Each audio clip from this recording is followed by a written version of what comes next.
जान है तो जहान है। अच्छे खान पान के साथ ज़रूरी है साफ़ वातावरण, जो आज के दौर में मुश्किल सा होता जा रहा है। यहाँ तक कि सुबह सवेरे की आबो हवा भी प्रदूषण में लिपटी सी महसूस होती है।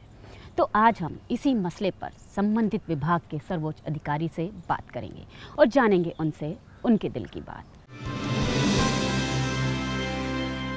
राष्ट्रीय अंतर्राष्ट्रीय स्तर के पुरस्कार मिले, काम करते हैं, पुरस्कार मिले ना मिले मैटर नहीं करता। डॉक्टर वाकनकर अवार्ड है तो वो 2013-14 तक मिले हैं। मुझे नहीं लगता कि 13-14 के बाद अवार्ड नहीं मिला होगा। प्लास्टिक पर बैन लगा हुआ, लेकिन उसके बावजूद हर स्तर पर इस्तेमाल हो रहा है। आपकी ये बात मैं इत्तेफाक रखता हूँ, पे बहुत सख्त कोई कार्रवाई नहीं हुई। आपकी तरफ से कुछ सुझाव दिए जाएं। हमारी स्वतंत्रता दूसरे की आज़ादी में बाधक नहीं हो, ये हमें प्रयास करना चाहिए। बिगड़ रहा पर्यावरण और सालों से उसे संभालने के प्रयास। प्रदूषण मुक्त आबो हवा की अहमियत को समझते हुए मध्य प्रदेश शासन का एक महत्वपूर्ण विभाग मध्य प्रदेश प्रदूषण नियंत्रण बोर्ड, जिसकी कमान संभाल रहे हैं वर्तमान में मध्य प्रदेश के 1993 बैच के IAS ऑफिसर अनुपम राजन।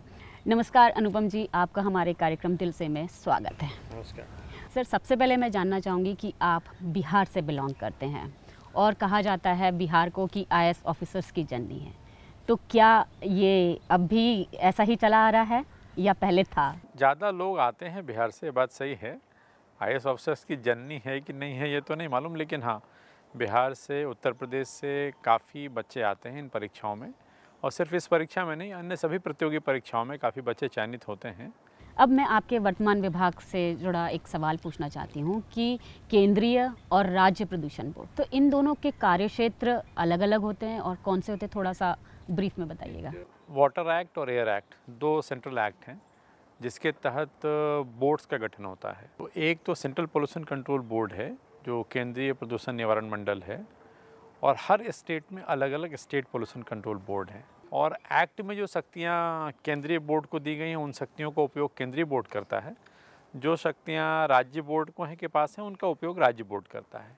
हम देखते हैं कि हर अस्पताल हो गए, उद्योग हो गए और खदानें हर कस्बे में हम देखे जा सकते हैं मध्य प्रदेश के, और आपके चंद अधिकारी कर्मचारी, तो आप इन सभी क्षेत्रों में और इन सब संस्थाओं पर कैसे नज़र रख पाते हैं? नहीं, ये बात है, स्टाफ की कमी या हमारे 17 रीजनल ऑफिसेज हैं। जिला लेवल पे हमारा कार्डर नहीं है, वो उसका विस्तार करना है, लेकिन अमला इतना पर्याप्त है कि इन पे नज़र रखी जाती है।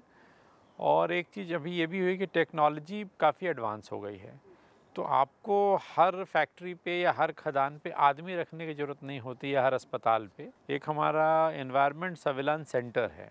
उदाहरण स्वरूप कोई थर्मल पावर प्लांट है, तो उस पावर प्लांट की चिमनी से कितना धुआं निकल रहा है, आज हम यहाँ बैठ कर के, इस परिसर में बैठ कर के देखते हैं, मॉनिटर करते हैं, और 360 डिग्री एंगल पे कैमरे हैं जिससे हम उसको देख पाते हैं। और जब वो धुआं हमें ऐसा लगता है कि उसका कलर चेंज हो रहा है, ज़्यादा ब्लैक है या ज़्यादा धुआं निकल रहा होता है, तो हम तत्काल यहाँ से उस इंडस्ट्री के जो ऑक्यूपायर है, जो उसको देखता है, जो मैनेज करता है, उसको हम अलर्ट भेजते हैं, SMS भेजते हैं। तो कहने का मतलब मेरा ये था कि स्टाफ डेफिनेटली होना चाहिए, लेकिन अब टेक्नोलॉजी इतनी एडवांस हो रही है धीरे धीरे, और हो भी गई है कि आप काफ़ी कुछ टेक्नोलॉजी नियंत्रित हो गया है। हम बात करेंगे वेस्ट टू एनर्जी की। कहें कि आम के आम और गुठलियों के दाम, इसलिए क्योंकि उससे शहर तो साफ़ सुथरा होता ही है, साथ में उससे कम कीमत में बिजली भी उत्पन्न होती है। नहीं, वेस्ट टू एनर्जी या वेस्ट टू वेल्थ कहूँगा मैं, मतलब अगर आप बड़े पर्सपेक्टिव में देखें तो वेस्ट टू वेल्थ है। वेस्ट टू वेल्थ के दो कंपोनेंट हैं, एक वेस्ट टू एनर्जी है जिसमें मध्य प्रदेश में काम हो रहा है, एक वेस्ट टू एनर्जी है, एक वेस्ट टू कंपोस्ट है। तो प्रदेश में 26 क्लस्टर्स बनाए गए हैं। 26 क्लस्टर्स में करीब 378 अर्बन लोकल बॉडीज़ हैं। तो 378 अर्बन लोकल बॉडीज़ को 26 क्लस्टर्स में डिवाइड किया हुआ है। इन 26 क्लस्टर्स में, 26 क्लस्टर्स में 6 क्लस्टर्स हमारे ऐसे हैं जो वेस्ट टू एनर्जी के लिए हैं, और 20 क्लस्टर ऐसे हैं जो वेस्ट टू कंपोस्ट के लिए हैं। इन सभी पे काम चल रहा है। जैसे जबलपुर में हम लगभग 9-10 मेगावाट बिजली का हमारा प्लांट है। भोपाल में 2 प्लांट आ रहे हैं जिनसे 20 मेगावाट बिजली होगी। कंपोस्ट की बात करें, जबलपुर का तो प्लांट चल रहा है, चालू है, उत्पादन हो रहा है बिजली का। वेस्ट टू कंपोस्ट का प्लांट आपका उज्जैन में चल रहा है, कटनी में चल रहा है। तो ये सारी प्रक्रिया में है, किसी में प्लांट लग रहा है, किसी में कंप्लीशन के स्टेज में है। तो अनदर 1-1.5 साल में ये पूरे 26 क्लस्टर्स में या तो कंपोस्ट का प्लांट ऑपरेशनल हो जाएगा या एनर्जी वाला ऑपरेशनल हो जाएगा। लेकिन जो भोपाल के आदमपुर छावनी में 525 करोड़ की लागत का जो वेस्ट टू एनर्जी प्रोजेक्ट है, वो इतने सालों से हम देख रहे हैं कि बन रहा है, लेकिन अभी तक शुरू नहीं हो पाया और मुझे लगता है शायद उम्मीद भी कम ही है शुरू होने की। नहीं, ऐसा नहीं है। वेस्ट टू एनर्जी प्रोजेक्ट इतने सालों से नहीं बन रहा है, ये कॉन्सेप्ट काफ़ी नया है। आदमपुर खंती जो भोपाल में है उसको अब उसमें तो अब काम करके एक तरह से जिसको बायो रेमेडिएशन कहते हैं, बायो रेमेडिएशन के थ्रू हम लैंड को रिक्लेम करने की का काम चल रहा है। ये सारे काम नगर निगम के माध्यम से हो रहे हैं। ये पूरा जो वेस्ट टू एनर्जी या वेस्ट टू कंपोस्ट का भी जो इम्प्लीमेंटेशन पार्ट है वो पोल्यूशन कंट्रोल बोर्ड नहीं करता, वो नगरीय प्रशासन विभाग करता है। अर्बन लोकल बॉडीज़ इसमें इन्वॉल्व होती हैं। तो बायो रेमेडिएशन करें, इसमें बैक्टीरिया अंदर डालते हैं और उससे उस ज़मीन को रिक्लेम करते हैं। तो ज़मीन खाली होती है, फिर आप प्लांट, जैसे इंदौर में हुआ, इंदौर में ऑलरेडी काफ़ी ज़मीन रिक्लेम की गई है, उस पर पार्क बना रहे हैं। तो ये प्रोसेस चल रहा है। और वेस्ट टू एनर्जी प्लांट जो भोपाल का बनने वाला है उस पर भी काम बहुत जल्दी आरंभ हो रहा है। उसके भी टेंडर प्रोसेस वगैरह सारे फाइनल हो गए। चलो मान लेते हैं कि वो स्टार्ट हो जाएगा, लेकिन हमने देखा है भोपाल के बिट्टन मार्केट में भी एक वेस्ट टू एनर्जी प्रोजेक्ट है जो शुरू तो हुआ है, लेकिन उसकी उपयोगिता इतनी नज़र नहीं आ रही। उसमें क्या कुछ प्रॉब्लम है या क्या? जैसा मैंने आपको बताया, प्लांट्स जो रन हो रहे हैं ये अर्बन लोकल बॉडीज़ रन करती हैं, नगर निगम भोपाल करता है। जो बिट्टन मार्केट का प्लांट है कुछ दिन चला, उसके बाद बंद है। मार्च 2018 में बायोमेडिकल वेस्ट जो एक्ट है उसमें कुछ अमेंडमेंट्स किए हैं, तो वो क्या है और उनकी आवश्यकता क्यों पड़ी? बायोमेडिकल वेस्ट को प्रॉपर तरीके से ट्रीट किया जाए, इसके लिए बायोमेडिकल वेस्ट रूल्स बने हुए हैं। और मध्य प्रदेश में आज की तारीख में 12 फैसिलिटीज़ हैं हमारे पास जहाँ पे बायोमेडिकल वेस्ट का हम ट्रीटमेंट करते हैं या उसको इंसिनरेट करते हैं। भोपाल में भी है, इंदौर में भी है, जबलपुर में भी है, अन्य जगहों पे है। अब इसमें ये देखना होता है कि बायोमेडिकल वेस्ट जो रूल्स जो कहते हैं कि 10,000 बेड या 70 किलोमीटर के एरिया, मतलब बहुत ज़्यादा बायोमेडिकल ट्रीटमेंट फैसिलिटी यदि हम क्रिएट करते हैं और उसको बिजनेस नहीं मिलता है तो एक उसकी इकोनॉमिक वायबिलिटी भी देखनी पड़ती है। आइडियली हमारी कोशिश से हम लोग चाह रहे हैं कि हर ज़िले में कम से कम एक यदि हमारे पास ऐसे ट्रीटमेंट फैसिलिटी हो तो ट्रांसपोर्टेशन नहीं करना पड़ेगा बायोमेडिकल वेस्ट को। बायोमेडिकल वेस्ट को ट्रांसपोर्ट करना भी अपने आप में थोड़ा सा एक हेल्थ हैज़ार्ड है। लेकिन हम देखते हैं कि बायोमेडिकल वेस्ट मैनेजमेंट एक महज औपचारिकता रह गया है। हम देखते हैं कि भोपाल की ही बात की जाए तो भोपाल में सिर्फ एक इंसिनेटर है और यहाँ पर हॉस्पिटल्स उतने ही ज़्यादा और कैपेसिटी उसकी बहुत कम है और बायोमेडिकल वेस्ट की कैपेसिटी ज़्यादा है। तो उन सभी लोगों के पास उसके सर्टिफिकेट मिल जाते हैं? नहीं, ये बिल्कुल ही गलत है। मतलब जो आप कह रही हैं वो फैक्चुअली सही नहीं है। जैसा मैंने आपको पहले कहा कि 10,000 बेड की बायोमेडिकल वेस्ट को ट्रीट करने की कैपेसिटी एक पर उस इंसिनेटर में जो हम लोग जो लगाते हैं उसमें है। तो भोपाल में जो है वो पर्याप्त है। और एक सीहोर में हमारे पास है, क्योंकि बायोमेडिकल वेस्ट वहीं जनरेट होगा जहाँ पे मरीज रहता है। जहाँ ओपीडी होती है वहाँ नहीं होगा, जहाँ पे मरीज रहा, जो बेडेड हॉस्पिटल्स हैं, तो उसके हिसाब से पर्याप्त है। और एक नया बैरसे रोड में भी आ रहा है गोविंदपुरा वाला भोपाल इंसिनेटर। इसकी अगर हम बात करें तो इसको शायद ये जगह कम पड़ रही है। मंडीदीप में भी आ रहा है, चूँकि अभी क्या है कि हमारा बैतूल से भी वेस्ट यहाँ आता है। तो जैसा मैंने पहले कहा कि हम चाह रहे हैं कि ज़्यादा से ज़्यादा फैसिलिटीज़ क्रिएट हों ताकि ट्रांसपोर्टेशन डिस्टेंस बढ़े। अब एक आध जो आप बता रही हैं, हो सकता है कुछ केसेस ऐसे हुए हों, मैं उसको ये भी नहीं कह रहा हूँ, आउटराइटली रिजेक्ट नहीं कर रहा हूँ। तो हमारे पास पर्याप्त फैसिलिटीज़ होंगी जहाँ भोपाल की जो बेडेड हॉस्पिटल्स हैं इनका जो वेस्ट निकलता है या निकलेगा वो प्रॉपरली ट्रीट होगा। सुप्रीम कोर्ट के आदेश के अनुसार प्लास्टिक का निर्माण, उसका परिवहन और उसको बेचना, ये सब पर बैन लगा हुआ, लेकिन उसके बावजूद हम देखते हैं कि हर जगह उसका हर स्तर पर इस्तेमाल हो रहा है। तो इस पर कैसे प्रतिबंध लग पाएगा? मध्य प्रदेश में कैरी बैग की कोई मैन्युफैक्चरिंग एजेंसी नहीं है। मध्य प्रदेश में प्रतिबंध जो स्टेट एक्ट से प्रतिबंध लगाया गया उसके बाद जितने भी इस तरह के मैन्युफैक्चरिंग करती थी जो कंपनीज, जो इंडस्ट्री, उनको बंद कर दिया। आपकी ये बात इत्तेफाक रखता हूँ कि लोग कैरी करते दिखते हैं, मिलते हैं। प्रतिबंध उपयोग पे भी है, लेकिन कस्टमर्स द्वारा जो उपयोग किया जा रहा है उस पर बहुत सख्त कोई कार्रवाई नहीं हुई है। अभी जो कार्रवाई नगर निगम करता है वो लिमिटेड है। जो दुकानों पे जो दुकान वाले या ठेले वाले या जो लोग देते हैं उन पे हम उनकी धरपकड़ होती है, उन पे जुर्माना होता है। कस्टमर को हम लोग की रणनीति ये है कि हम उसे जागरूक करके इससे विमुख करेंगे पॉलीथीन के उपयोग से। अभी हम उसी मोड में काम कर रहे हैं। प्रतिबंध बिल्कुल है, प्रतिबंध होना भी चाहिए और इसे हम लोग काम भी कर रहे हैं। लेकिन इतने सख्त नियमों के बावजूद उस पर खैर पूरी लगाम तो खैर नहीं लग पाई है, और शायद डीजे की जो आवाज़ है उस पर भी नहीं लग पाती। इसके लिए किस विभाग को जिम्मेदार मानेंगे आप? सब सवाल किसी विभाग को जिम्मेदार ठहरा देने से यदि समस्या का समाधान हो जाए तो किसी विभाग को जिम्मेदार ठहरा दो आप।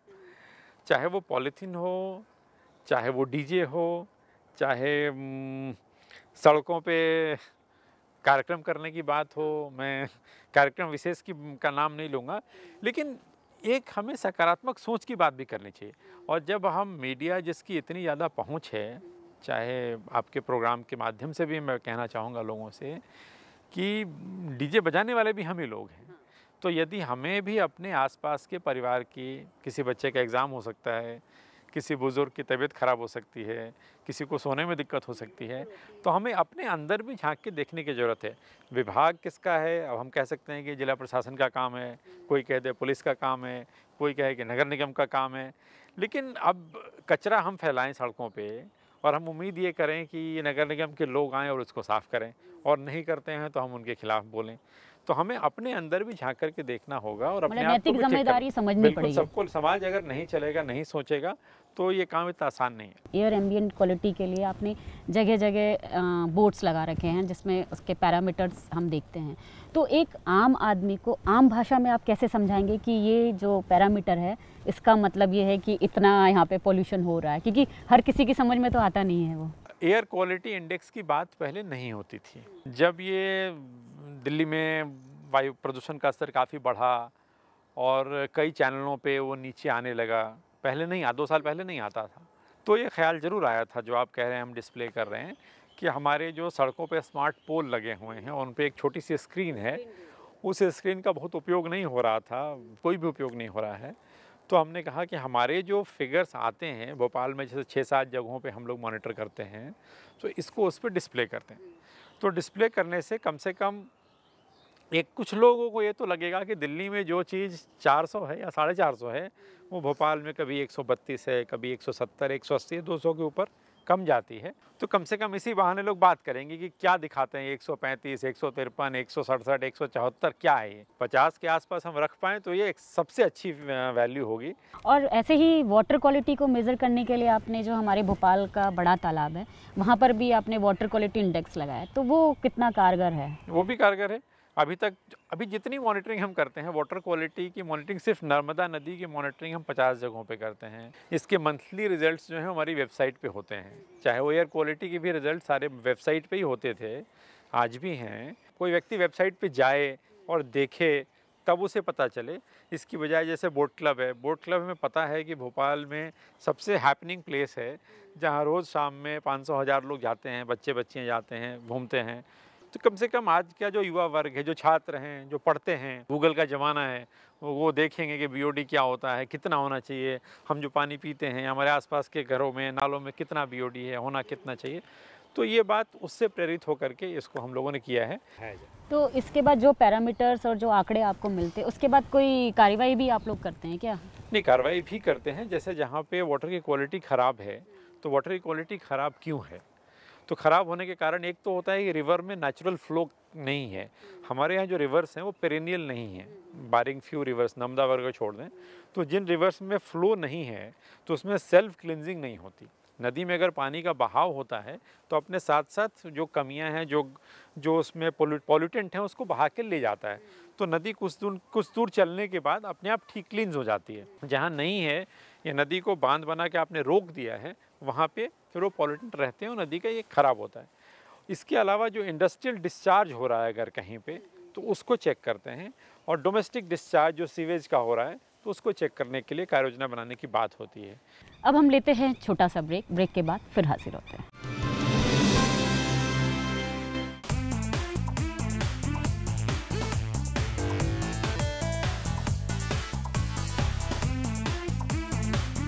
ये जगह कुछ अलग लगी, व्यूज इतने सुंदर है, देखकर मजा आ गया। पूरी फैमिली को लेके आके रहना चाहिए, घूमना चाहिए। टेंट्स बहुत प्यारे हैं यहाँ पे, जगह बहुत अच्छी है और यहाँ का नेचर अच्छा है। मुझे सबसे अच्छा लगा गेम जो म्यूजिकल रेस है।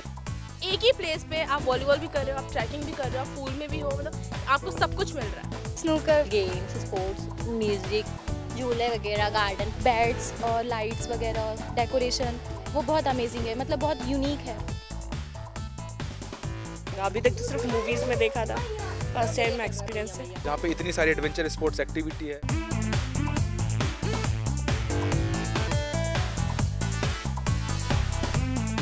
एडवेंचरस कैंप जैसा है ये, और एनसीसी वालों को हर चीज़ है यहाँ पे। जहाँ पे पीछे जस्ट डैम है, जहाँ पे एक साइट सीइंग पॉइंट है, तो वो सारी चीज़ें एक पेक्युलर बनाती है महुआ हाउस को। हुआ एंड द अरेंजमेंट जो यहाँ पर हमें मिला इस हाउस में, it was wonderful. I enjoyed a lot, बहुत ही अच्छा था।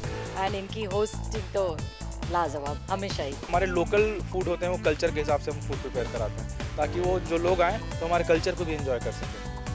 महुआ के पेड़ के बीच में, इसीलिए नाम इसका महुआ हाउस है।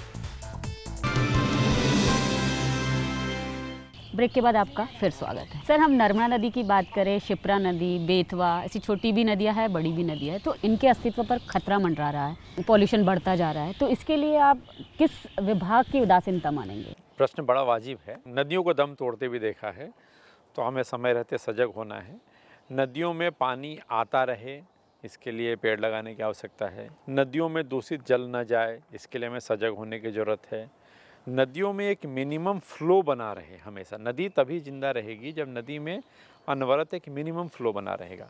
तो जिन नदियों पे हमने डैम्स बना रखे हैं, तो वहाँ से हम पानी निरंतर छोड़ें।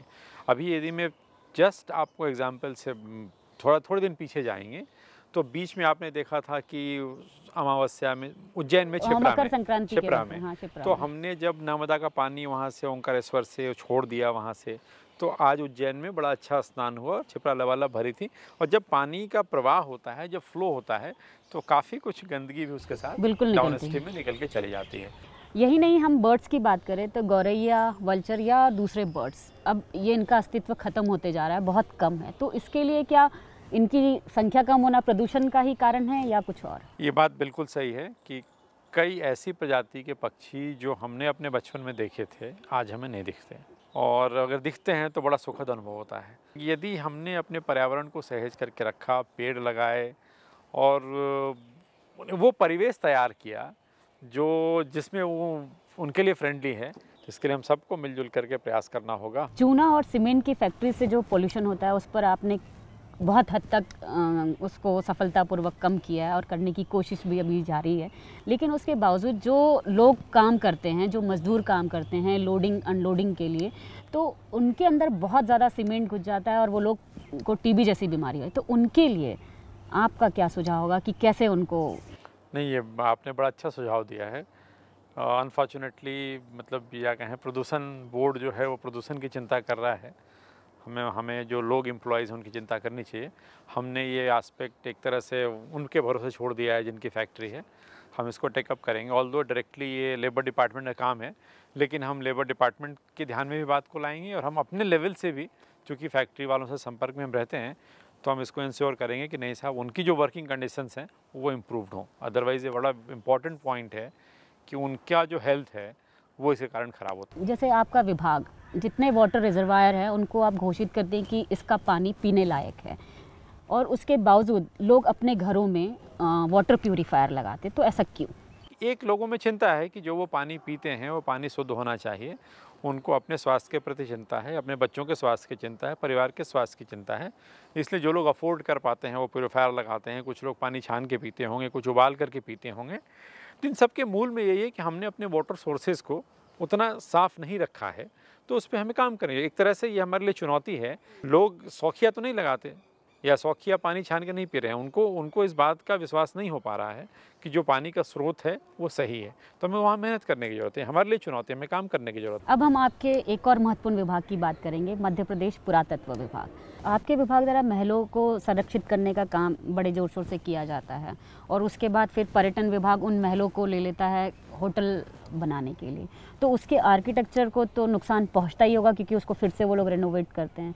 तो आपने कभी इसका विरोध किया आपके विभाग द्वारा? हेरिटेज टूरिज्म एक ये है, हम लोग, अब मुद्दा है कि हम अपने हेरिटेज बचा भी नहीं पाते। कई बार हमारे पास स्टाफ की कमी है, फंड की कमी है। यदि कोई प्राइवेट पार्टी पैसा लगाने को तैयार है, और अगर हमारी शर्तों पे वो पैसा लगाता है, चाहे वो आर्कियोलॉजी हो या टूरिज़्म हो, और अगर हम उसके आर्किटेक्चरल जो उसका ब्यूटी है या जो उसका आर्किटेक्चरल हेरिटेज है, उसको वो मेंटेन करते हुए, उसको ख़राब किए बिना यदि बेहतर स्वरूप देता है और उसमें लोग आते हैं, रहते हैं, देखते हैं, तो इससे आर्किटेक्चर को बहुत कोई नुकसान नहीं पहुंचता, हेरिटेज को भी।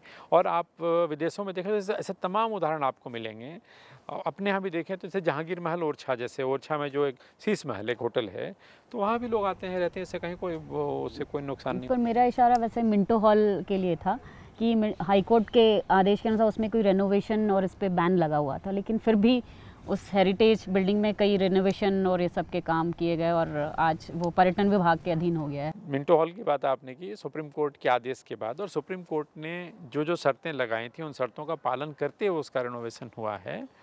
और मिंटो हॉल आपने पहले भी देखा होगा और आज भी आपने, अगर आप अभी हाल में कुछ कार्यक्रम हुए देखा होगा, तो मिंटो हॉल अपने उसी स्वरूप में है। मिंटो हॉल के आर्किटेक्चर से कहीं कोई छेड़छाड़ नहीं है, बाहर से वैसे ही दिखता जैसा था, कोई तोड़फोड़ नहीं है, और अंदर ज़्यादा बेहतर दिखता है, ज़्यादा सुंदर दिखता है। आपके कार्यकाल में आपके विभाग को कुछ राष्ट्रीय अंतर्राष्ट्रीय स्तर के पुरस्कार मिले होंगे, उसके बारे में कुछ आप बताइए। आर्कियोलॉजी में ज़रूर यूनेस्को के 2 पुरस्कार मिले 2 वर्षों में।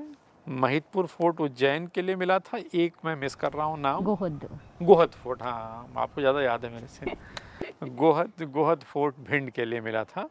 तो 2 वर्षों में यूनेस्को के 2-2 पुरस्कार, मतलब एक पुरस्कार दोनों साल में बेहतर ढंग से उसको संरक्षित करने के लिए प्राप्त हुए। ठीक है, काम करते हैं, पुरस्कार मिले ना मिले उससे वो बहुत मैटर नहीं करते, बट हाँ मनोबल जरूर बढ़ता है, अच्छा करने की प्रेरणा मिलती है। डॉक्टर वाकनकर अवार्ड है आर्कियोलॉजी में जिन विद्वानों ने काम किया, तो वो 2013-14 तक की मिले हैं, तो उसके आगे जिन लोगों को मिलना है तो क्या उसके लिए कुछ प्रयास किए जा रहे हैं आपके द्वारा? मुझे नहीं लगता कि 13-14 के बाद अवार्ड नहीं मिला होगा। नहीं मिला सर। अगर नहीं मिला है तो पिछले सभी वर्षों का जल्दी से जल्दी सभी को दिलवाने का प्रयास करें। ओके।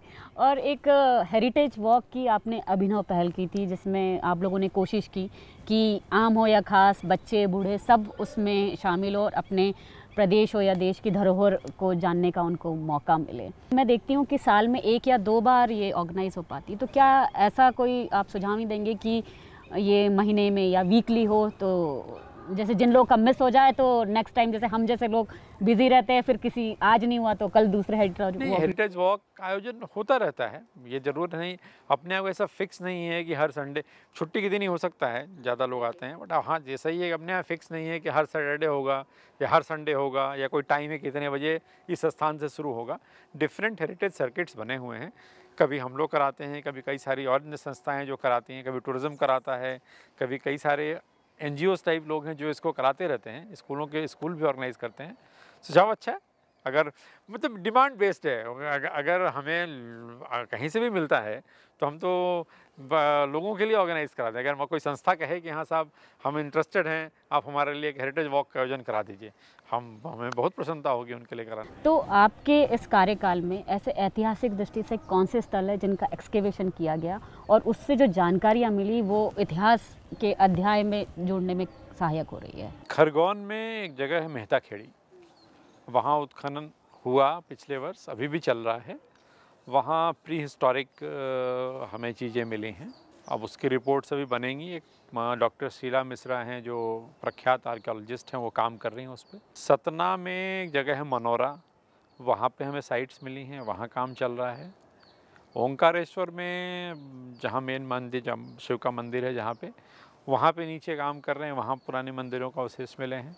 तो खनन का कार्य हम लोग एक सतत प्रक्रिया है जो हर साल करते रहते हैं, नए अवशेष प्राप्त होते हैं, उनको प्रिजर्व करते हैं, उनकी फर्दर स्टडी करते हैं और उसको फिर वेरीफाई करने के लिए और जो उसके जो हायर सेंटर्स होते हैं वहाँ भेजते हैं, ताकि वो उसका टाइम पीरियड, उसका वो सारा कुछ निकालें, उसके कैरेक्टरिस्टिक्स देखें और तब जा कर के फिर उसको हम लोग पब्लिश करते हैं। तो वो जो आर्कियोलॉजिकल सोसाइटी ऑफ इंडिया है या जो आर्कियोलॉजी में बड़े बड़े लोग हैं वो फिर उसको ऑथेंटिकेट करते हैं। अच्छा, कुछ मंदिरों का साइंटिफिक क्लियरेंस आपके द्वारा किया गया और मूल रूप में लाने की कोशिश की, ऐसे कौन से मंदिरों का मंदिर जो पुराने मंदिर हैं उनको कंजर्व करने का काम हम लोग करते हैं और केमिकल कंजर्वेशन भी करते हैं, आर्किटेक्चरल कंजर्वेशन करते हैं, स्कल्पचरल भी करते हैं।